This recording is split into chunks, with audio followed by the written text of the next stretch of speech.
ચાલો વિદ્યાર્થી મિત્રો, આજે આપણે ધોરણ 6 ગણિત સ્વ અધ્યયન પોથીમાં પ્રકરણ 9 માહિતીની અમન એ સમજીશું। અહીંયા પ્રશ્ન 1 છે કે યોગ્ય વિકલ્પ પસંદ કરો। માહિતીને કોષ્ટક સ્વરૂપમાં રજૂ કરતા નીચે પૈકી કયું 5 માહિતીને રજૂ કરે છે? તો એમાં અહીંયા 5 સીધી લીટી આપી છે, 5 ખરા, પછી 4 લીટીને 1 ત્રાસી, આ 5 અને આ 6 થઈ જાય છે।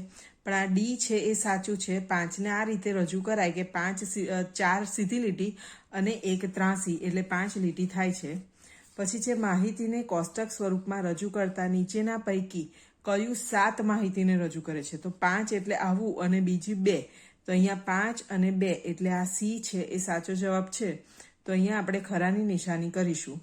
પછી છે ગણિતની 10 ગુણની ટેસ્ટમાં 28 વિદ્યાર્થીઓએ મેળવેલ ગુણ નીચે મુજબ છે। હવે અહીંયા આગળ ગુણ આપેલા છે અને એના ઉપરથી આપણે આ પ્રશ્નના જવાબ શોધવાના છે। આમાં છે 5 અથવા 5થી વધુ ગુણ મેળવેલ વિદ્યાર્થીઓની સંખ્યા અને પછી ઉપરોક્ત વિકલ્પમાં 4થી ઓછા ગુણ મેળવેલ વિદ્યાર્થીઓની સંખ્યા। તો આપણે પહેલાં જેટલા 5 છે અથવા 5થી વધારે છે એમાં નીચે લીટી કરી દઈએ। તો આ 1 2 3 4 5 6 7 8 9 10 11 12 13 14 15 16 જણા એવા છે જેમણે 5 અથવા 5 કરતાં વધારે ગુણ મેળવ્યા છે। તો આપણે સીમાં ખરાની નિશાની કરીશું। પછી ઉપરોક્ત વિકલ્પમાં 4થી ઓછા ગુણ મેળવેલ વિદ્યાર્થીઓની સંખ્યા। તો આમાં આપણે 4થી ઓછા ગુણ છે એની સંખ્યા ગણી લઈએ। અહીંયા 4થી ઓછા આપણે ગણવાના છે, પણ અહીંયા એક 5 રહી ગયો છે જે ઉપરમાં આવે, તો ઉપરનો જવાબ ખરેખર 16ની જગ્યાએ 17 થશે। તો અહીંયા આપણે 16ની જગ્યાએ અહીંયા ડીમાં ખરાની નિશાની કરીશું। હવે 4થી ઓછા ગુણ એ ગણી લઈએ। તો આ 1, આ 2, 3 4 5 6 7 8 9 ને 10। આપણે 4થી ઓછામાં 4 ગણીશું નહીં। 4 અથવા 4થી ઓછા હોત તો આપણે 4 ગણત, પણ આમાં 4 આપ્યા નથી, પણ 4થી ઓછા કીધું છે એટલે નહીં ગણીએ। અને આ 10 થાય છે, 1 2 3 4 5 6 7 8 9 ને 10। તો આપણે 10માં ખરાની નિશાની કરીશું। હવે આગળ જોઈએ। એક વર્ગના 42 વિદ્યાર્થીઓની ફળની પસંદગી નીચે મુજબ છે। એ એટલે એપલ, જ્યાં જ્યાં એ લખ્યું છે એ એપલ છે, બી એ કેળું છે, જી છે ગ્રેપ્સ છે, એમ છે મેંગો, ઓ ઓરેન્જ। હવે એના ઉપરથી આપણે પ્રશ્નના જવાબ કે કયા 2 ફળ વિદ્યાર્થીઓને સમાન સંખ્યામાં પસંદ કર્યા? વિકલ્પ 5ની માહિતીને પ્રમાણે કયું ફળ સૌથી વધુ પસંદ થયું? તો આના માટે આપણે અહીંયા આવૃત્તિ ચિહ્નવાળું કોષ્ટક બનાવી લઈશું। અહીંયા હું લખું ફળનું નામ અને આ બાજુ આવશે વિદ્યાર્થીઓની સંખ્યા। તો એ એટલે એપલ છે તો હું પણ એ જ લખું છું, એ। પછી બી એટલે બનાના એટલે આપણે બી લખીએ, જી એટલે ગ્રેપ્સ છે, એમ એટલે મેંગો છે, ઓ એટલે ઓરેન્જ છે, એટલે એ બી જી એમ ઓ। તો હવે હું જેમ જેમ અહીંયા જોતી જઈશ એમ અહીંયા પણ લીટો આ એક એ આવ્યો તો એમાં એક લીટી કરીશું, પછી ઓ, બી, એમ, એ,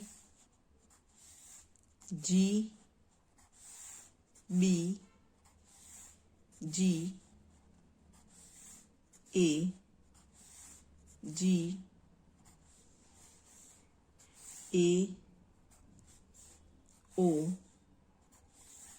એમ, ઓ, જી, બી, ઓ, એમ, જી, જીમાં 4 થઈ ગયા છે એટલે 5મી ત્રાસી લીટી કરીશું। પછી એમાં 4 થઈ ગયા છે, 5મી ત્રાસી લીટી કરીશું। પછી બી, એમ, એ, જી, એમ, એ, બી, જી, એમ, બી એ બી એમ ઓ એમ જી બી એ એમ ઓ એમ અને ઓ. હવે અહીંયા જે સંખ્યા આવી છે એ આપણે ગણીને લખી દઈએ. આ 5 અને આ 4 9, 5 અને આ 4 9, પછી આ 5 6 7 ને 8, 5 ને 3 8, 5 ને 5 10 ને 5 ને 2 7. હવે કયા ફળમાં કેટલા વિદ્યાર્થીઓએ પસંદગી ઉતારી છે એ આપણે કોષ્ટક બનાવી દીધું. હવે છે કયા બે ફળ વિદ્યાર્થીઓને સમાન સંખ્યામાં પસંદ કર્યા છે. તો આપણે કયા બે ફળ છે જે બંને સમાન છે? જુઓ અહીંયા બંને 8 8 છે, તો બી એટલે બનાના અને ગ્રેપ્સ, બી અને જી. તો અહીંયા બી અને જી એ ડીમાં આપ્યું છે, તો આપણે ડીમાં ખરાની નિશાની કરીશું. પછી વિકલ્પ 5ની માહિતી પ્રમાણે કયું ફળ સૌથી વધુ પસંદ થયું છે? તો સૌથી વધુ પસંદ કયું થયું છે? તો 10 છે મેંગો પસંદ થયું છે. તો એમ હોય ત્યાં આપણે ખરાની નિશાની કરીશું. હવે નીચે ચિત્ર આલેખ પરથી ધોરણ 6ના વિદ્યાર્થીઓની સંખ્યા કેટલી થાય? ચલો એ જોઈ લઈએ. અહીંયા આગળ ધોરણ 6ના વિદ્યાર્થીઓની સંખ્યા આપ્યું છે. 1 સ્ટાર એટલે 10 વિદ્યાર્થી ગણવાના. અહીંયા 4 સ્ટાર આપ્યા છે, તો 10 20 30 ને 40 સંખ્યા થશે. તો અહીંયા આપણે 40 એટલે કે બી ઉપર ખરાની નિશાની કરીશું. હવે આગળ જોઈએ. ખાલી જગ્યા એટલે એકત્રિત કરેલ આપેલ આંકડાઓનો સમૂહ. એટલે માહિતી આવશે, તો અહીંયા આપણે માહિતી લખી દઈએ કે માહિતી એટલે એકત્રિત કરેલ કે આપેલ આંકડાઓનો સમૂહ. પછી માહિતીને કોષ્ટક સ્વરૂપે ગોઠવવા ખાલી જગ્યા ચિહ્નનો ઉપયોગ થાય છે. આપણે આવૃત્તિ ચિહ્નનો ઉપયોગ કરીએ છીએ, એટલે અહીંયા લખી દઈએ આવૃત્તિ ચિહ્ન. ખાલી જગ્યાને માહિતીને વસ્તુઓના ચિત્રો દ્વારા રજૂઆત છે, તો ચિત્ર આલેખ કહી શકાય. તો અહીંયા હું ચિત્ર આલેખ લખીશ, ચિત્ર આલેખ. પછી છે સ્તંભ કે લંબ આલેખમાં આડા કે ઊભા ખાલી જગ્યા દોરી શકાય. એ સ્તંભ દોરવાના હોય છે, તો આપણે અહીંયા સ્તંભ લખીશું. પછી છે સ્તંભ અથવા લંબ આલેખમાં ખાલી જગ્યા પહોળાઈના આડા કે ઊભા સ્તંભો દોરી શકાય છે કે જેમની વચ્ચે ખાલી જગ્યા અંતર હોય છે. તો એક સરખી પહોળાઈના આડા કે ઊભા સ્તંભો દોરી શકાય કે જેમની વચ્ચે સમાન અંતર હોય. અંતર સમાન અથવા સરખું તમે ગમે તે લખી શકો છો. પછી 8 વખત મળેલ અવલોકનોની માહિતીને કોષ્ટકમાં આવૃત્તિ ચિહ્ન દ્વારા ખાલી જગ્યા રીતે રજૂ કરી શકાય. તો આપણે 8 વખત એટલે 1 2 3 4 અને આ 5 6 7 ને 8 આ રીતે રજૂ કરીશું. પછી ચિત્ર આલેખમાં જો ચિહ્ન આ છે, આ છાબડીમાંના 20 ફૂલ દર્શાવે છે, તો આ 3 હોય તો 20 ને 20 40 ને 20 60 ફૂલ થાય. પ્રમાણ માપ 1 એકમ લંબાઈ બરાબર 10 કરોડ છે, તો 6 એકમ લંબાઈનો સ્તંભ ખાલી જગ્યા કરોડ રજૂ કરે છે. જો 1 એકમ લંબાઈ હોય તો 10 કરોડ થાય, તો 6 એકમ લંબાઈ હોય તો એ 60 કરોડ કહેવાય. અને ખાલી જગ્યા એકમ લંબાઈ 75 કરોડ રજૂ કરે છે. તો 75 કરોડ એટલે 70 વત્તા 5 કહેવાય 75 ને. એટલે 7 એકમ લંબાઈ વત્તા બીજી 0.5 એટલે અહીંયા આપણે 7.5 એમ લખીશું. હવે છે 16મું. એક સર્વેમાં 50 દંપતીઓના બાળકોની સંખ્યા નીચે મુજબ મળેલ છે. આવૃત્તિ ચિહ્નનો ઉપયોગ કરી આ માહિતીનું આવૃત્તિ કોષ્ટક રચો. 2 કે 2 થી વધુ બાળકો ધરાવતા દંપતીઓની સંખ્યા શોધો. અહીંયા કોષ્ટક બનાવવા મેં આ રીતે 3 ભાગ પાડી દીધા છે: બાળકોની સંખ્યા, આવૃત્તિ ચિહ્ન અને દંપતીની સંખ્યા. હવે જેમ જેમ બાળકો આવતા જશે એમ બાળકોની સંખ્યા આવતી જશે એમ આપણે નોંધીશું. હવે જોઈએ સૌથી ઓછા 0 છે, એટલે સૌથી પહેલું આપણે 0 લખીશું. પછી 1 2 1 2. હવે આમાં જોઈએ સૌથી વધારે કેટલા બાળકો છે, તો અહીંયા મને 4 દેખાય છે હાલ, એટલે હું હાલ 4 સુધી લખું છું. 0 1 2 3 અને 4. હવે આપણે સંખ્યા જોતા જઈશું અને આવૃત્તિ ચિહ્નમાં નિશાન મૂકતા જઈશું.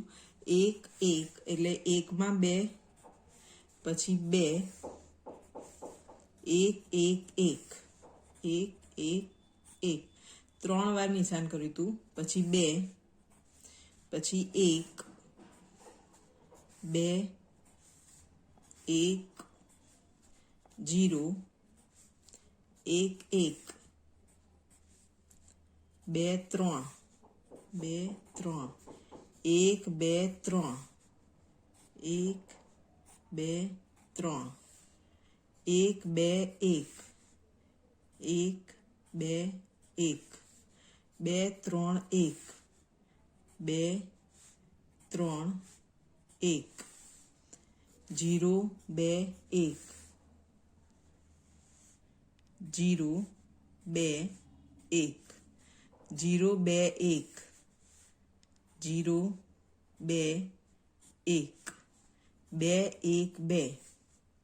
2 1 2, 1 1 4, 1 1 4, 1 3 1, 1 3 1, 1 2 1, 1 2 1, 1 1 1, 1 1 1, 2 3 2, 2 3 2, 1 1 1 1. હવે આપણે બધા આવૃત્તિ ચિહ્ન કરી દીધા છે. તો હવે દંપતીની સંખ્યા ગણી લઈએ. અહીંયા 3, અહીંયા 5 10 15 20 25 26 ને 27, 5 ને 5 10, 10 ને 4 14, અહીંયા 5 અને અહીંયા 1. હવે આ રીતે આપણું કોષ્ટક બની ગયું છે. અહીંયા એમ પૂછ્યું છે 2 કે 2 થી વધારે બાળકો ધરાવતા દંપતીઓની સંખ્યા શોધો. અહીંયા 2 કે તેથી વધારે બાળકો ધરાવતા દંપતીઓ. અહીંયા હું લખું છું 2 કે 2 થી વધુ બાળકો ધરાવતા દંપતી. કેટલા છે? 14 ને 1, 14 વત્તા 5 વત્તા 1, 5 ને 1 6 એટલે 14 ને 1 15 ને 5 20. તો આ સંખ્યા આવે 20 દંપતી. અહીંયા હું લખું છું 20 દંપતીઓ. હવે આ પૂરું થયું. આગળનું જોઈએ. ધોરણ 6 ના 40 વિદ્યાર્થીઓની પસંદગીની રમત નીચે મુજબ છે. હવે અહીંયા આગળ રમત આપેલી છે. આવૃત્તિ ચિહ્નનો ઉપયોગ કરી આવૃત્તિ કોષ્ટક રચો. કઈ કઈ રમત સૌથી વધુ અને સૌથી ઓછા વિદ્યાર્થીઓ રમે છે. અહીંયા જગ્યા આપી છે એટલે આપણે આવૃત્તિ કોષ્ટક અહીંયા જ બનાવી દઈએ છીએ. હવે મેં અહીંયા આ રીતે કોષ્ટક તૈયાર કર્યું. રમતનું નામ, આવૃત્તિ ચિહ્ન અને વિદ્યાર્થીઓની સંખ્યા. તો હવે રમતનું નામ છે એમાં પહેલાથી કબડ્ડી હતું એટલે કબડ્ડીથી મેં શરૂઆત કરી છે. જેમ જેમ આગળ આવે એમ મેં નામ લખ્યા છે. હજી જો ટેનિસ સુધી લખ્યા છે. હજી જો બીજું કોઈ રમતનું નામ વચ્ચે આવશે તો આપણે નીચે ઉમેરી દઈશું. પણ હવે આપણે આવૃત્તિ ચિહ્ન કરી દઈએ. Kabaddi, cricket, kabaddi, kho kho, hockey, cricket, hockey, kho kho, tennis, hockey, kho kho, tennis, tennis, cricket, kabaddi, tennis, cricket, kabaddi, kabaddi, hockey, kabaddi, hockey, kho kho, kabaddi, kho kho, kabaddi, cricket, tennis, kabaddi, cricket, tennis, kabaddi, hockey, kho kho, hockey, kho kho, kabaddi, cricket, kabaddi, cricket, cricket, kabaddi, cricket, kabaddi, hockey, kho kho, hockey, kho kho, tennis, kabaddi, tennis, kabaddi, hockey, cricket, hockey, cricket, kabaddi, hockey, kabaddi, hockey, cricket, kabaddi, cricket, kabaddi, kho kho, kabaddi, kho kho, kabaddi, cricket, hockey, kabaddi, cricket, hockey અને કબડ્ડી. હવે આવૃત્તિ ચિહ્ન થઈ ગયા છે, તો હવે આપણે એને ગણી લઈશું. 5 ને 5 10 અને આ 3 13, તો અહીંયા 13, અહીંયા 5 અને 4 9, 5 ને 1 6, 5 6 7 8 અને અહીંયા 4. હવે છે કઈ કઈ રમત સૌથી વધુ અને સૌથી ઓછા વિદ્યાર્થીઓને ગમે છે. તો કબડ્ડીમાં 13 વિદ્યાર્થીઓ છે, તો કબડ્ડી સૌથી વધુ વિદ્યાર્થીને ગમે. કબડ્ડી વધુ વિદ્યાર્થીઓને ગમે. અને કઈ રમત સૌથી ઓછા વિદ્યાર્થીઓને ગમે છે. તો ટેનિસ છે એ સૌથી ઓછા વિદ્યાર્થીને ગમે છે, કારણ કે 4 જ વિદ્યાર્થી છે. તો અહીંયા લખીએ ટેનિસ સૌથી ઓછા વિદ્યાર્થીને ગમે.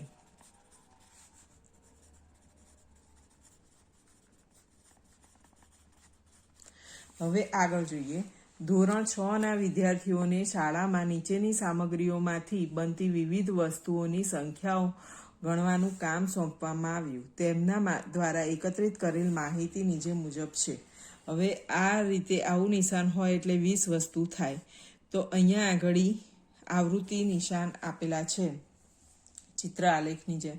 હવે ઉપર એક ચિત્ર આલેખનું અવલોકન કરી નીચેના પ્રશ્નોના ઉત્તર આપો. કઈ સામગ્રીમાંથી સૌથી વધુ વસ્તુઓ બનાવી છે.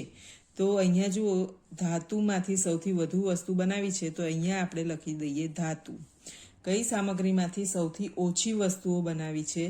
તો અહીંયા જુઓ, એક ચોરસ અને એક નાનું ચોરસ એ રીતે જ છે. બાકી તો બધામાં વધારે છે. તો રબર છે, તો અહીંયા આપણે લખીશું રબર. પછી છે ધાતુમાંથી બનેલ વસ્તુઓ કરતાં અડધી વસ્તુઓ કઈ સામગ્રીમાંથી બનાવી છે.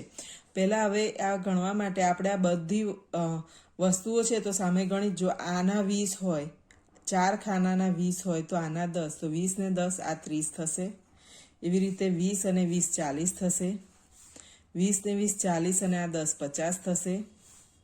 આ 20 અને આ 5, કારણ કે 5 10 15 ને 20, એટલે 20 ને 5 આ 25 થશે.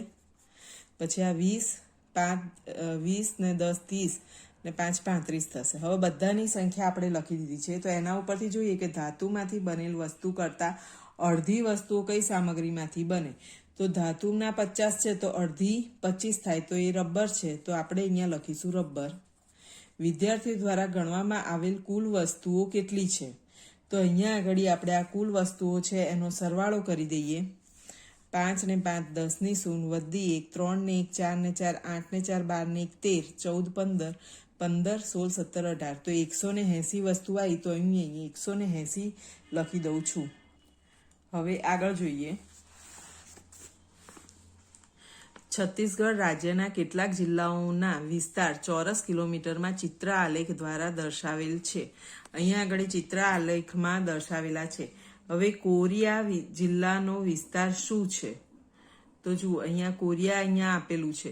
અહીંયા આપ્યું છે ક્ષેત્રફળ આપેલું છે ચોરસ કિલોમીટરમાં. એક ગોળ છે 1000 ચોરસ કિલોમીટર કહેવાય.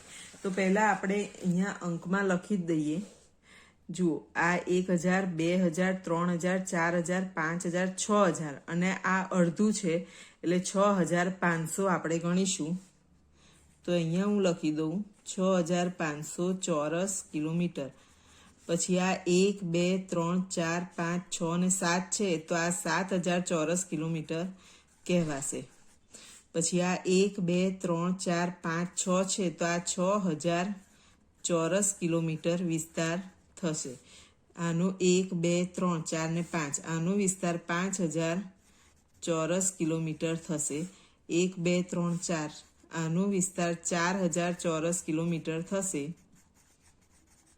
પછી આનો 1 2 3 4 5 6 અને બીજા અડધો છે, એટલે આનો વિસ્તાર પણ 6500 ચોરસ કિલોમીટર થશે. હવે કોરિયા જિલ્લાનો વિસ્તાર શું છે. તો કોરિયાનો 6000 ચોરસ કિલોમીટર છે, તો અહીંયા આપણે લખીશું 6000 ચોરસ કિલોમીટર. કયા બે જિલ્લાનો વિસ્તાર સમાન છે. તો જુઓ, રાયગઢનો 6500 છે અને જશપુરનો 6500 છે. તો અહીંયા આપણે લખી દઈએ કે રાયગઢ અને જસપુર. રાયગઢ અને જસપુરનો વિસ્તાર સમાન છે. 5000 ચોરસ કિલોમીટરથી વધુ વિસ્તારવાળા જિલ્લાઓની સંખ્યા કેટલી. 5000થી વધુ કીધા છે એટલે 5000 ગણીશું નહીં. આ 1 2 3 અને 4, તો અહીંયા આપણે લખીશું 4. હવે એના પછી દુકાનદાર દ્વારા અઠવાડિયામાં 6 દિવસોમાં ઠંડા પીણાની બોટલના વેચાણના આંકડા નીચે મુજબ છે. અહીંયા દિવસ આપે છે, બોટલની સંખ્યા આપી છે. એક ચિહ્ન 50 બોટલ દર્શાવે છે તેમ આ માહિતીને ચિત્ર આલેખ તૈયાર કરો. અહીંયા આપણે આ રીતે એક ચિત્ર આલેખ બનાવી દઈએ. અહીંયા આ પ્રમાણે ચિત્ર આલેખ તૈયાર થઈ ગયો છે. એક ચિહ્ન 50 બોટલ દર્શાવે છે એવું આપણે ઉપર લખી દીધું છે. હવે સોમવારની સંખ્યા 350 છે એટલે 50 ને 50 100 બે ગોળ ટપકા થશે એટલે 100 થશે. પછી આ 200, પછી આ 300 અને આ એક 50 એટલે આ 350 થયા. મંગળવારના 200 એટલે આ બે 100 અને આ બે બીજા 100 એટલે 200. બુધવારના 300 છે તો આ 100, આ 200 અને આ 300. ગુરુવારના 250 છે તો 1 2 એટલે આ 100, આ 200 અને આ 250. શુક્રવારના 100 છે એટલે 2 કરીશું એટલે 100 થશે. શનિવારના 150 છે એટલે આ 200 અને આ 150 એમ 150 થશે. તો આ જે ચિત્ર આલેખ બનાવવાનો કીધો હતો એ બનાવી દીધો છે. હવે છે વર્ષ 2017-18માં એક કંપનીનો વાર્ષિક ખર્ચ નીચે આપેલ છે. અહીંયા કર્મચારીનો પગાર, જાહેરાત, મશીનરીની ખરીદી, વીજળી અને પાણી, પરિવહન અને અન્ય ખર્ચ એમ જે રૂપિયા થયા હતા એ લાખમાં અહીંયા આપેલા છે. રૂપિયા 10 લાખને લગતા દર્શાવતા યોગ્ય ચિહ્નનો ઉપયોગ કરી ચિત્ર આલેખ તૈયાર કરો. હવે અહીંયા એના માટેનો ચિત્ર આલેખ તૈયાર કરી દીધો છે. હવે અહીંયા આગળ આપણને એવું આપ્યું છે કે કર્મચારીનો પગાર એ 65 લાખ છે. તો અહીંયા આગળ એ નિશાન કર્યું છે કે આવું એક નિશાન હોય તો 10 લાખ કહેવાય. તો અહીંયા 10 લાખ, 20 લાખ, 30 લાખ, 40 લાખ, 50 લાખ, 60 લાખ અને 65 એટલે આ નિશાન અડધું કરેલું છે. એ રીતે આ આખું ચિત્ર આલેખ પૂરો કર્યો છે. હવે આગળ જોઈએ. રસોઈ માટે વિવિધ બળતણનો ઉપયોગ કરતા ઘરની સંખ્યા 100માંથી દર્શાવતો સ્તંભ અથવા લંબ આલેખ નીચે આપેલ છે. આલેખ વાંચન કરી નીચેના પ્રશ્નોના ઉત્તર આપો. પ્રમાણ માપ આપેલું છે કે 1 એકમ લંબાઈ એટલે 5 ઘર છે. એટલે કે આટલું જે પ્રમાણ માપ છે એ 5 ઘર, બીજા 5 ઘર, બીજા 5 ઘર, એ રીતે અહીંયા ઘરની સંખ્યા છે. અને અહીંયા બળતણનો પ્રકાર આપેલો છે. સૌથી વધુ ઘરમાં વપરાતું બળતણ કયું છે? તો સૌથી ઊંચો ગ્રાફ આ છે, સૌથી ઊંચો સ્તંભ આ છે કે જે ક્યાં સુધી બતાવે છે એ આપણે ફૂટપટ્ટી રાખી અને જોઈ લઈએ. એ આપણને 35ની સંખ્યા બતાવે છે. એટલે કે સૌથી વધુ ઘરમાં વપરાતું બળતણ એ 35 છે. તો એ કયું બળતણ છે? એલપીજી છે. તો અહીંયા જવાબમાં લખી દઈશું એલપીજી. એના પછી બળતણ તરીકે કોલસાનો ઉપયોગ કરતા ઘરની સંખ્યા કેટલી છે? કોલસો અહીંયા આગળ છે. હવે આપણે જોઈ શકીએ છીએ કે 10 ઘર બતાવે છે. તો પણ એકવાર ફૂટપટ્ટીથી ચેક કરી લઈએ.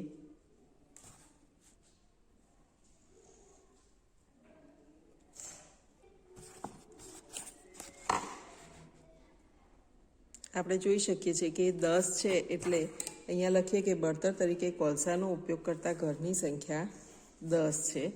હવે એના પછી ધારો કે શહેરમાં કુલ ઘરની સંખ્યા 1 લાખ છે. તો આ આલેખ મુજબ વીજળી વપરાશ કરતા ઘરની સંખ્યાનું અનુમાન કરો. હવે આ છે એ 100માંથી આપ્યો છે અને અહીંયા આગળ આપણને 1 લાખ કીધું છે. હવે 1 લાખ આ રીતે લખાય અને આપણને આ 100માંથી એટલે અહીંયા આગળ 3 વધ્યા. તો વીજળી વપરાશ કરતા ઘરનું અનુમાન. તો વીજળી અહીંયા આગળ જુઓ 5 સુધી આ આલેખમાં બતાવે છે. તો જ્યાં 100 છે ત્યાં આપણે 3 મીંડા એક્સ્ટ્રા વધારીએ. તો અહીંયા 5 છે તો એમાં પણ 3 મીંડા વધારી દઈએ. તો અહીંયા આપણે કહી શકીએ કે 5000 મકાનો થશે. તો અહીંયા હું 5000 લખી દઉં છું. હવે આગળ જોઈએ.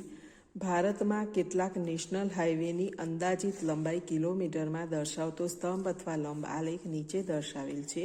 આલેખનો અભ્યાસ કરી અને નીચેના પ્રશ્નના ઉત્તર આપો. સૌથી લાંબો નેશનલ હાઈવે કયો છે? તો આ બધા આલેખમાં આ સ્તંભ સૌથી ઊંચો દેખાય છે, સૌથી લાંબો દેખાય છે. એટલે કે નેશનલ હાઈવે 2 છે એ સૌથી લાંબો છે. તો આપણે અહીંયા આગળ લખી દઈએ NH2. આ સૌથી લાંબે હાઈવે. હવે સૌથી ટૂંકો, તો સૌથી ટૂંકો સ્તંભ આ છે. તો NH10 છે એ સૌથી ટૂંકો છે. તો અહીંયા લખી દઈએ NH10. પછી છે નેશનલ હાઈવે 9ની લંબાઈ કેટલી છે. હવે આ રહ્યું નેશનલ હાઈવે 9, એની લંબાઈ તો આપણે ફૂટપટ્ટીથી અહીંયા માપી લઈએ કે એની લંબાઈ કેટલી છે. તમે જોઈ શકો છો એ 800 અને 1000ની વચ્ચે આવે છે. તો અહીંયા આપણે 900 લખીશું. લંબાઈ કિલોમીટરમાં છે તો એ 900 કિલોમીટર લખીશું. 900 કિલોમીટર. હવે છે નેશનલ હાઈવે 10 કરતાં 3 ગણી લંબાઈ ધરાવતો નેશનલ હાઈવે કયો છે. હવે આપણને નેશનલ હાઈવે 10 કીધો છે તો પહેલાં આપણે 10 માપી લઈએ કે 10 કેટલો છે. 10 આપણે માપીએ છીએ તો એ આપણને 400 બતાવે છે કે 400 કિલોમીટર છે. હવે આપણને એમ કીધું એના કરતાં 3 ગણી, 4 તરી 12 થાય એટલે કે એ 1200 હોવો જોઈએ. તો અહીંયા 1200 એ કયો છે હાઈવે, તો નેશનલ હાઈવે 3 છે. તો અહીંયા હું લખી દઈશ કે નેશનલ હાઈવે 3. હવે આગળ જોઈશું. ભારતની કેટલીક નદીઓની લંબાઈ નીચે દર્શાવેલ છે તે માહિતી ધરાવતો સ્તંભ આલેખ દોરો. અહીંયા એક ગ્રાફ પેપર જેવું દોરેલું ગ્રાફ પેપર આપેલું છે આપણને. એમાં આપણે નદી અને એની લંબાઈ દર્શાવતો આલેખ દોરવાનો છે. તો આપણે એક બાજુ નદી, અહીંયાની સાઈડ નદી લખી દઈએ અને ઊભો જે સ્તંભ દોરીએ એમાં એની લંબાઈ એ રીતે આપણો ગ્રાફ પહેલાં દોરી લઈએ. એ દોરતા પહેલાં હું તમને આ ગ્રાફ પેપર છે એ સમજાવી દઉં. તમે જોઈ શકો છો કે આમાં ઝીણા ઝીણા ખાના આપવામાં આવેલા છે અને જ્યાં 5 ખાના થાય છે ત્યાં એક ઘાટી લીટી કરવામાં આવી છે. એવી રીતે ઊભી અને આડી બંને. એટલે આપણે આ જે ઘાટી લીટી છે એની ઉપર એક ઊભી અને એક આડી લીટી દોરી દઈશું. હવે અહીંયા આ રીતે ગ્રાફ પેપર બનાવી દીધેલું છે. અહીંયા નીચેની લીટીમાં નદી દર્શાવી દીધી છે અને ઉપર જે ઊભી રેખા દોરી છે એમાં લંબાઈ બતાવી છે. એમાં આ જે ઘાટી લીટી દેખાય છે ત્યાં આપણે 200-200નું માપ રાખ્યું છે કે એક ખાનું થાય એટલે એને 200 કિલોમીટર કહેવાય. બીજું ખાનું બીજા 200 કિલોમીટર એટલે ત્યાં 400 લખ્યું. ત્રીજું ખાનું ત્રીજા 200 કિલોમીટર એટલે ત્યાં 600. એવી રીતે અહીંયા 3200 કિલોમીટર સુધી લખી દીધું છે. 200, 400, 600, 800 ને એવી રીતે આગળ. હવે પહેલું આપણને આપ્યું છે કે નર્મદા છે એ 1300 કિલોમીટર છે. તો આ નર્મદા, અહીંયા નર્મદા લખ્યું. તો આ જે ઘાટી લીટી દેખાય છે એ નર્મદા નદીની છે. 1300 કિલોમીટર એટલે 1200 અને 1300ની વચ્ચે, 1200 અને 1400ની વચ્ચે આવે. 1200 અને 1400ની વચ્ચે 4 લીટી છે તો એની વચ્ચે હું ટપકું કરીશ કે આ જે ખાનું છે એ નર્મદા 1300 કિલોમીટર બતાવશે. તો હવે અહીંયા આગળ આ જે મોટી લીટી છે એની 2 લીટી આ બાજુ અને 2 લીટી આ બાજુ એમ હું સ્તંભ દોરી દઈશ. અહીંયા હવે નર્મદા નદી 1300 કિલોમીટર થાય એ રીતે સ્તંભ દોરી દીધેલો છે. હવે એ રીતે મહાનદી છે એ 900 કિલોમીટર આપેલી છે. 900 છે એ 800 અને 1000ની વચ્ચે આવશે. મહાનદી અહીંયા છે. પછી અહીંયા 200, 400, 600, આ 800 છે. 800 અને 1000ની વચ્ચે હું અહીંયા લીટી દોરું છું, ત્યાં મહાનદી બતાવીશું. પછી બ્રહ્મપુત્રા છે એ 2900 કિલોમીટર છે. તો આ બ્રહ્મપુત્રાવાળી લીટી છે એ 2900 સુધી, એટલે કે આ 2800 છે. 2800 અને 3000ની વચ્ચે 2900 આવે ત્યાં આગળ આપણે બ્રહ્મપુત્રા નદીનું ટપકું કરીશું. આ બ્રહ્મપુત્રા નદી અને અહીંયા 3000 છે ને અહીંયા, એટલે 2800 અને 3000 વચ્ચે એને બતાવીશું. પછી છે ગંગા, એ 2500 છે. તો અહીંયા ગંગા નદી છે એને આપણે 2500 સુધી ટપકું કરીશું. 2500 એટલે 2400 અને 2600ની વચ્ચે આવશે. તો ગંગા નદીમાં અહીંયા 2400 અને 2600ની વચ્ચે ટપકું કરીશું એટલે એ 2500 બતાવશે. પછી કાવેરી છે એ 800 કિલોમીટર છે. તો આ કાવેરી છે એમાં 200, 400, 600 અને આ 800. તો અહીં સુધી ગ્રાફ બનાવીશું. પછી કૃષ્ણા નદી છે એ 1300 કિલોમીટરે છે. તો 1300 કિલોમીટર એટલે 1200 અને 1400ની વચ્ચે આવશે. તો અહીંયા કૃષ્ણા નદી, પછી અહીંયા 1200 અને અહીંયા 1400 છે. તો એની વચ્ચે આપણે ટપકું કરીએ તો એ 1300 કિલોમીટર થશે. હવે બધે આ રીતે સ્તંભ દોરી દઈએ. હવે આ રીતે સ્તંભ દોરી દીધા પછી આપણો આ લંબ આલેખ તૈયાર થઈ ગયો છે, જે નર્મદા, મહાનદી, બ્રહ્મપુત્રા, ગંગા, કાવેરી, કૃષ્ણા નદીની લંબાઈ કિલોમીટરમાં કેટલી છે એ આ કોષ્ટકની માહિતી આ આલેખમાં દર્શાવે છે. હવે આગળ જોઈશું. અહીંયા પણ બીજો આલેખ જ દોરવાનો છે. વર્ષ 2002માં દેશમાં શાળાઓની સંખ્યાની માહિતી નીચે મુજબ છે. તેના પરથી સ્તંભ આલેખ અથવા લંબ આલેખ રચો. અહીંયા શાળાનો પ્રકાર આપેલો છે અને અહીંયા સંખ્યા હજારમાં આપેલી છે. તો આપણે અહીંયા નીચે આલેખ દોરી લઈએ. અહીંયા લંબ આલેખ આ રીતે બનાવી દીધેલો છે. આ નીચે આડી લીટી છે, એની ઉપર પ્રાથમિક, ઉચ્ચતર પ્રાથમિક, માધ્યમિક અને ઉચ્ચતર માધ્યમિક, અને આ બાજુ એક ખાનું એટલે 5000, બીજું એટલે 10,000, 15,000, 20,000 એ રીતે લખી દીધું છે. અહીંયા હું લખી દઉં કે 1 એકમ બરાબર 5000. આ એનું માપ થઈ ગયું. હવે આપણે જોઈએ કે પ્રાથમિક છે એમાં 80,000 શાળાઓ છે. અહીંયા આપણે લખીએ શાળાઓની સંખ્યા. પ્રાથમિકમાં 80,000 શાળાઓ છે. તો આ પ્રાથમિક, તો આ જે ઘાટી લીટી છે એ આપણે 80 સુધી લંબાવવાની છે. તો 80 એ આપણે જોઈ શકો છો કે અહીંયા આગળ આવે છે.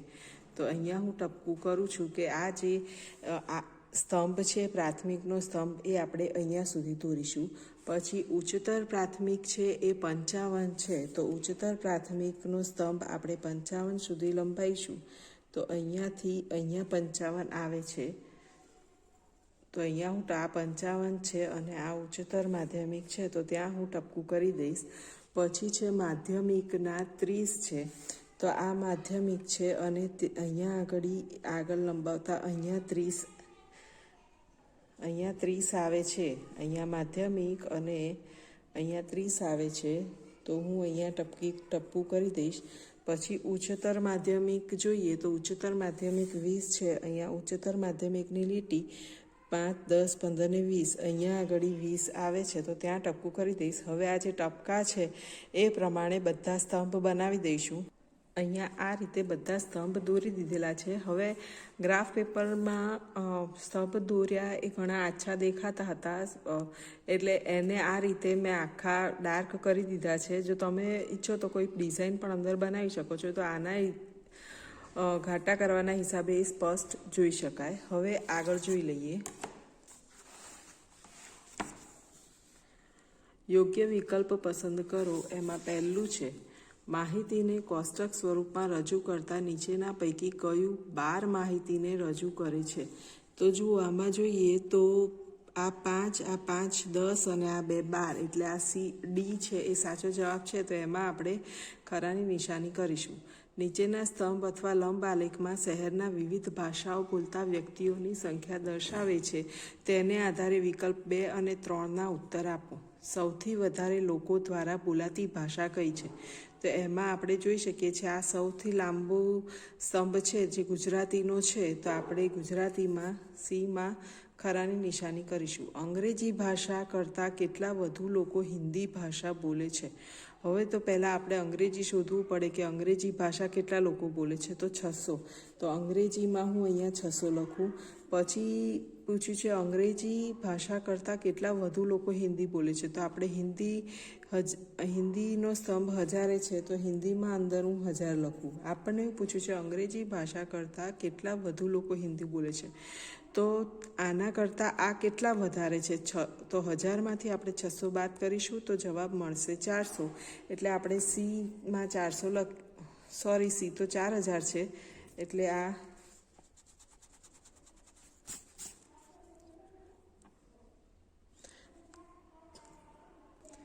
4000 છે. તો એમાં આપણે આ મીંડું કાઢી નાખીશું. અહીંયા 400 લખી દઈશું, કારણ કે 400નો બીજો કોઈ ઓપ્શન આપેલો નથી. એટલે અહીંયા કદાચ ભૂલથી મીંડું થઈ ગયું હશે. બાકી જવાબ તો 400 જ આવે. હવે એના પછી છે નીચેના ચિત્ર આલેખ ગણિત વિજ્ઞાન પ્રદર્શનના 3 દિવસ દરમિયાન આવેલ મુલાકાતીઓની સંખ્યા દર્શાવે છે. તેના આધારે પ્રશ્ન 4 અને 5ના ઉત્તર આપો. 3 દિવસમાં કુલ કેટલા મુલાકાતીઓએ મુલાકાત લીધી? અહીંયા સોમ, મંગળ ને બુધ. અહીંયા એક નિશાની એટલે 100 મુલાકાતી છે. તો આપણે જોઈ લઈએ કેટલા મુલાકાતી છે સોમવારે. 100, 200, 300, 400, 500 અને આ અડધું છે એટલે એને આપણે 550 કહીશું. પછી 100, 200, 300, 400, 500, 600 ને 700. તો અહીંયા 700 લખીશું. 100, 200, 300, 400, 500, 600, 700, 800, 900 ને 1000. તો અહીંયા આપણે 1000 લખીશું. હવે પહેલો પ્રશ્ન એ છે કે 3 દિવસમાં કુલ કેટલા લોકોએ મુલાકાત લીધી? તો આપણે ત્રણેયનો સરવાળો કરીએ. 1000 ને 700 એટલે 1700, પછી 18, 19, 20, 21, 2200 અને બીજા 50 એટલે 2250 લોકોએ મુલાકાત લીધી છે. 2250 એનો જવાબ છે, તો એમાં આપણે ખરાની નિશાની કરીશું. પછીનો પ્રશ્ન છે કે પ્રથમ 2 દિવસમાં મુલાકાતે આવેલ કુલ વ્યક્તિઓની સરખામણીમાં ત્રીજા દિવસે કેટલા મુલાકાતીઓ આવ્યા? તો પ્રથમ 2 દિવસની સરખામણી, તો પ્રથમ 2 દિવસ 7, 8, 9, 10, 11 ને 12 એટલે પ્રથમ 2 દિવસમાં 1250 આવ્યા હતા અને ત્રીજા દિવસમાં 1000 આવ્યા હતા. એટલે કે 250 ઓછા આવ્યા. તો અહીંયા 250 ઓછા છે એટલે આપણે સીમાં ખરાની નિશાની કરીશું. પછી છે 30 વિદ્યાર્થીઓના વર્ગમાં એક પરીક્ષામાં વિદ્યાર્થીઓએ મેળવેલ ગ્રેડ નીચે મુજબ છે. આવૃત્તિ ચિહ્નનો ઉપયોગ કરી આ ગ્રેડને કોષ્ટકમાં ગોઠવો. અહીંયા ગ્રેડ આપેલા છે, આપણે કોષ્ટક બનાવવાનું છે. તો આ રીતે કોષ્ટક બનાવીશું કે ગ્રેડ, આવૃત્તિ ચિહ્ન અને અહીંયા વિદ્યાર્થીઓની સંખ્યા. હવે ગ્રેડ એથી શરૂ થઈ ઈ સુધીના છે. તો હું અહીંયા ગ્રેડના ખાનામાં A, B, C, D અને E લખી દઈશ. હવે જ્યાં જ્યાં જે ગ્રેડ આવતું જશે એમાં આપણે નિશાન કરતા રહીશું. પહેલું B એટલે Bમાં એક નિશાન કરીશું. પછી છે C, C 2 વાર એટલે C, C, E, A, C, E, A, C, B, B, D, D, B, B, D, D, ફરી D, D, D, D. પછી છે B, C, C.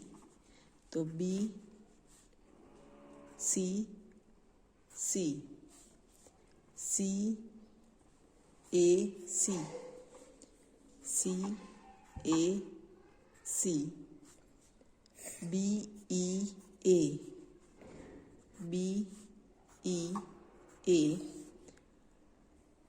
D, C, B, D, C, B, E, C, B, E, C, B, E, C, D, E, C અને D.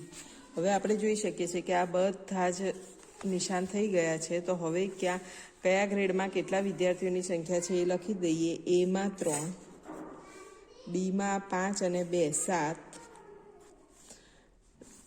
સીમાં 5 અને 5 10, ડીમાં 5 અને 1 6 અને ઈમાં 4.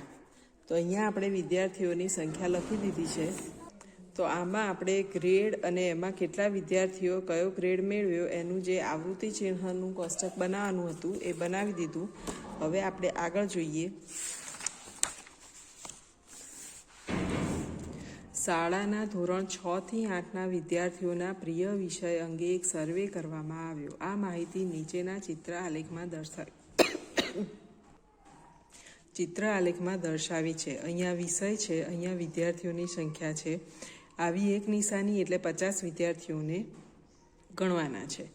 હવે જુઓ, પહેલાં તો આપણે આમાં હિન્દી તો કેટલા વિદ્યાર્થીઓની સંખ્યા છે? 50 ને 50 100 અને આ 50 150 અને આ 50 એટલે 200. તો અહીંયા હું લખી દઉં છું કે આ 200 વિદ્યાર્થીઓ થશે. પછી અંગ્રેજી તો 50 અને 50 100 અને બીજા 150 થશે. પછી આ 50 50 100, આ 150 અને બીજા 25, આ અડધું છે એટલે એને 25 ગણીશું. તો 150 ને 25 એટલે આ થશે 175.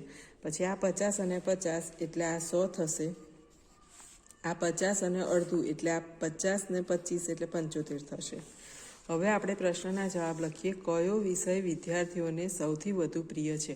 તો સૌથી વધુ 200 છે એટલે કે હિન્દી વિષય એ બધાને સૌથી વધુ પ્રિય છે. કેટલા વિદ્યાર્થીઓને ગણિત ગમે છે? તો ગણિતમાં 175 વિદ્યાર્થી છે, તો અહીંયા આપણે લખીશું 175.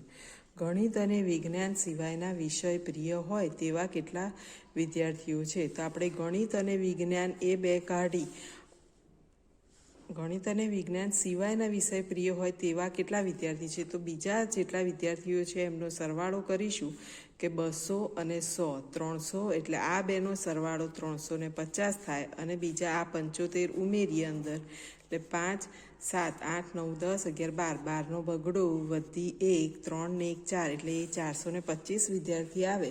તો અહીંયા હું લખીશ 425 વિદ્યાર્થીઓ.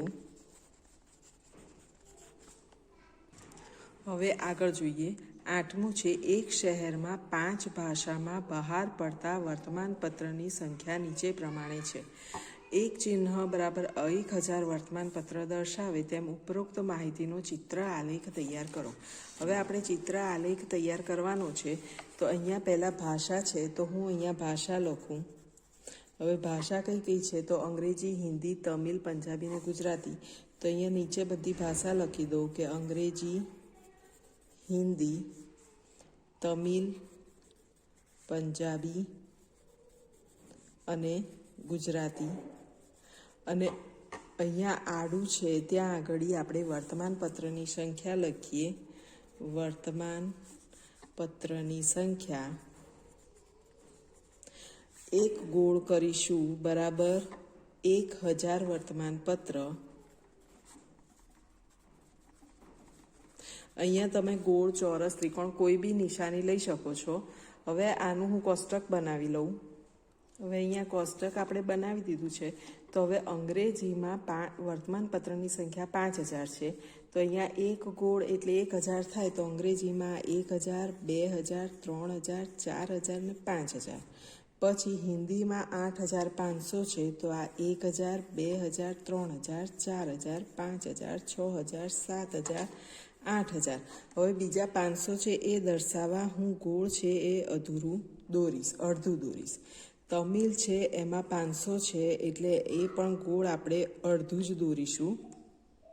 આ રીતે તમિલમાં અડધું ગોળ દોરીશું. હવે પંજાબી છે એમાં 2500 છે એટલે 2500, 1000, આ 2000 અને આ ગોળ અડધું દોરીએ એટલે આ 2500 થઈ ગયા. ગુજરાતીમાં 1000 છે તો અહીંયા ખાલી 1000 માટે એક ગોળનું નિશાન કરીશું. તો આપણો આ ચિત્ર આલેખ તૈયાર થઈ ગયો છે. હવે આગળ જોઈએ. શહેરના વિવિધ બેંકોના એટીએમની સંખ્યા નીચે દર્શાવેલ છે. એમાં અહીંયા બેંકોના નામ છે, અહીંયા એટીએમની સંખ્યા છે. તમારી પસંદગીનું પ્રમાણમાપ લઈ ઉપરોક્ત માહિતી દર્શાવતો સ્તંભ અથવા લંબ આલેખ દોરો. તો અહીંયા આપણે નીચે પહેલાં એક આડી લીટી અને એક ઊભી લીટી દોરી દઈએ. એક બાજુ બેંકના નામ અને એક બાજુ એટીએમની સંખ્યા દર્શાવીશું. તો પહેલાં લીટી દોરી દઉં. અહીંયા મેં બેંકના નામ લખી દીધા છે અને અહીંયા પ્રમાણમાપ લખ્યું છે. એક એટલે આપણે એક જ બેંક. જો તમે પ્રમાણમાપ અહીંયા 5 પણ રાખી શકો છો તો અહીંયા 5, 10, 15, 20, 25 એ રીતે પણ લખી શકો છો. અહીંયા મોટી જગ્યા હતી તો મેં બધા 1, 2, 3, 4, 5 જ લખ્યા છે. હવે બેંક ઓફ બરોડાના એટીએમની સંખ્યા 5 છે તો અહીંયા બેંક ઓફ બરોડામાં હું 5 આગળ ટપકું કરી દઉં છું. પછી દેના બેંકના 15 છે તો દેના બેંકમાં જ્યાં 15 હશે ત્યાં આપણે ટપકું કરીશું. પછી બેંક ઓફ ઇન્ડિયાના 20 છે એટલે બેંક ઓફ ઇન્ડિયા અહીંયા છે ત્યાંથી આપણે 20 ઉપર ટપકું કરીશું. અહીંયા 20 છે. પછી સ્ટેટ બેંક ઓફ ઇન્ડિયાના 25 છે તો અહીંયા સ્ટેટ બેંક ઓફ ઇન્ડિયા છે ત્યાં જ્યાં 25 હશે ત્યાં આપણે ટપકું કરીશું. અહીંયા 25 છે તો હું અહીંયા ટપકું કરું છું. હવે આમાં બધા સ્તંભ દોરી જઈશું. જે બેંક આગળ જેટલાએ ટપકું કર્યું છે ત્યાં હું સ્તંભ દોરી દઉં. અહીંયા આ રીતે સ્તંભ દોરી અને આ ગ્રાફ પૂરો કરી દીધો છે. અહીંયા આપણો આલેખ પૂરો થયો. આગળ જોઈએ. એક શાળામાં વિદ્યાર્થીઓ દ્વારા પહેરાતા બૂટના માપોની માહિતી નીચેના સ્તંભ અથવા લંબ આલેખમાં દર્શાવેલ છે. આલેખ વાંચન કરી નીચેના પ્રશ્નોના જવાબ આપો અથવા ઉત્તર આપો. કુલ કેટલા વિદ્યાર્થીઓના બૂટના માપની સંખ્યા આપેલ છે? તો તો કુલ કેટલા વિદ્યાર્થીઓ છે? તો અહીંયા એકમ લંબાઈ એ 50 વિદ્યાર્થીઓ આપેલી છે. આપણે આ બધાના પહેલાં અહીંયા બૂટનું માપ છે, તો ક્યાં કેટલા વિદ્યાર્થીઓની સંખ્યા છે એ જોઈ લઈએ. 4 નંબરના માપનું બૂટ છે એ 250 વિદ્યાર્થી દર્શાવે છે, તો અહીંયા હું 250 લખું છું. 5 નંબર છે એ 200 દર્શાવે છે, તો અહીંયા હું 200 લખું છું. પછી 6 નંબર છે એ 300 દર્શાવે છે, તો અહીંયા આપણે 300 લખીશું. 7 નંબર એ 400 દર્શાવે છે, તો અહીંયા હું 400 લખીશ. અને 8 નંબર 150 દર્શાવે છે, તો અહીંયા આપણે 150 લખી દઈએ. હવે આ રીતે લખ્યા પછી પહેલો પ્રશ્ન છે કે કેટલા વિદ્યાર્થીઓના બૂટની માપની સંખ્યા આપેલી છે. તો આપણે આ બધાનો સરવાળો કરીએ કે 300, 200, 500, 500 ને 400 એટલે 900, 900 પછી 1000 ને 1100, આ 1200 અને 50, 50 છે એટલે 1300. એટલે 1300 વિદ્યાર્થીઓના બૂટના માપની સંખ્યા આપેલી છે. એટલે અહીંયા 1300 લખીએ. પછી છે 6 નંબરના બૂટ પહેરતા વિદ્યાર્થીઓની સંખ્યા. તો અહીંયા 6 નંબર અને અહીંયા આપણે વિદ્યાર્થીની સંખ્યા લખી છે 300, તો આપણે અહીંયા લખીશું 300. સૌથી વધુ વિદ્યાર્થીઓ દ્વારા પહેરાતા બૂટનું માપ શું છે? તો આ ગ્રાફ છે એ સૌથી ઊંચો કયો છે સ્તંભ, એ 7 નંબરનો કયો છે? તો અહીંયા આપણે લખીશું 7. તો ચાલો મિત્રો, અહીંયા આ પ્રકરણ હવે પૂરું થાય છે. જો વિડીયો ગમ્યો હોય તો લાઈક જરૂર કરશો, તમારા મિત્રોને શેર કરશો અને ચેનલને ચોક્કસ સબસ્ક્રાઈબ કરશો. ચાલો ત્યારે, આવજો.